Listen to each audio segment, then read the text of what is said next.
Last Ramadan, I was working a 9 to 5 that I hated with people who were non-Muslim. I didn't align with them. And this year, alhamdulillah, I am now working in high ticket sales. Remote sales. Something through Allah's tawfiq which completely changed my life. I remember waking up feeling like I hate what I do every single day. I remember having to commute to the office thinking, I can't do this anymore. I remember that. I remember having to travel. For my job, I used to have to travel. I remember being in environments in the office and talking about things which were completely against my religion. I didn't want to be in that environment talking about those things.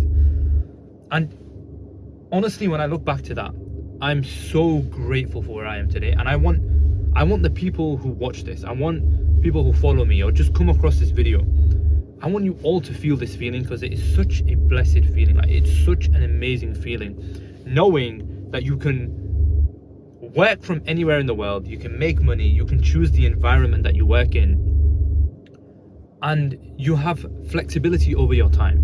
Now, I want to set the expectation straight. In high ticket sales, in remote sales, most likely you're going to be working a lot of hours, but you do get flexibility. On most offers, you will get a lot of flexibility as to when you can choose your time. So not only have I been blessed to work in high ticket sales, I actually work with a Muslim company. So our Ramadan schedule actually looks different anyways. But even if I was on a non-Muslim offer, on most offers, I'd actually be able to block off my calendar so that I'm not taking sales calls or whatever for example, Taraweeh or whatever it may be. And that flexibility is something which most people will never ever get to experience. And it's because most people aren't willing to take risks. I am not special. I am not smart. I don't have any qualities that I think somebody else couldn't develop. Yeah, sure, we all have our own skills and natural abilities, but truly there's nothing crazy or different about me and the average person who works a 9 to 5. And by the way, I'm not suggesting that I am in any way better than the person who works a 9 to 5. If you like your 9 to 5, then by all means, like, go ahead and continue doing what you do. But I hated it. And I can almost guess that you who is watching this video right now, you also want to leave your 9 to 5 and you want to work remotely. You want to be able to make way more money than you're currently making from your 9 to 5. And so I get how you feel. And the point of this video, as I wait in the car to go and pray Taraweeh, right, is just, life is short. Life is really, really short. You're probably already in your early 20s, or maybe you're in your early 30s, or even later than that. The reality is time is ticking. And all you get is this one life in this dunya to do good, to increase your book of good deeds. And honestly ask yourself the question, where do you feel like you'd be able to do more good? Would it be stuck in a 9 to 5, working with non-Muslims? Or would it be working in an environment where you control the hours, where you control your physical environment, so you're not having to work with women? Maybe you have colleagues, on the virtual meetings that are women, but at least you're not in an environment of women, right? Would you be able to do more good when you can travel anywhere in the world?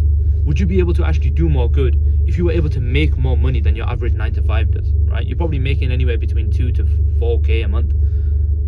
What can you really do with that? Can you take your parents to Hajj on that? Can you? Think about it. You can't. And so if you know that you can do more good leaving your 9 to 5, then it's going to come with uncomfortable decisions, right? That decision when I left my 9 to 5, it was not an easy decision. There's a lot of risk that you have to take as a man, especially I was newly married as well. But you can see it as two ways, right? Because comfort is a killer. Comfort keeps people trapped. And that's why I see the people who are single, who are around me, they maybe didn't have that urgency to make that decision. I did. And one of those reasons was because I needed to take care of somebody else. And so, although it's more responsibility, but I truly believe that responsibilities actually make a man. When I look at how my mentors speak and the people who are above me, they all say the same thing, which is that when you increase your responsibilities, you show up differently, right? And honestly, just looking back a year from now, I have had months where things have not gone my way. And this is why I want to give a very realistic understanding and expectation of high ticket sales. There have been months where I haven't made much money. There have been months where I've made a lot of money, alhamdulillah. And on average, I've made way more than I have from my job, right? I would have made from my job. But it's not just about the money, subhanallah. Like, the life that I live like right now, it feels way more fulfilling. And I've been feeling this way for the last 8, 9, 10 months, however long I've left my job. And it feels amazing. But it came from taking risks. It came from committing myself to one skill for a solid 3 to 6 months. It came from taking risks. It came from putting a lot of trust in Allah. Because at the end of the day, your success is purely in the hands of Allah. And this is a reminder for myself, first and foremost, because I don't think I make enough dua. And Allah Azza wa Jal literally has the power to give you the thing that you want. How much do you make dua for it? And this is aimed at me firstly, right? I want to now, I've left my job, I want to now take my career or my earnings or whatever to the next level, right? How much am I sitting down, putting my head in sujood and asking Allah Azza wa Jal to give me that thing? It's a rhetorical question, think about it.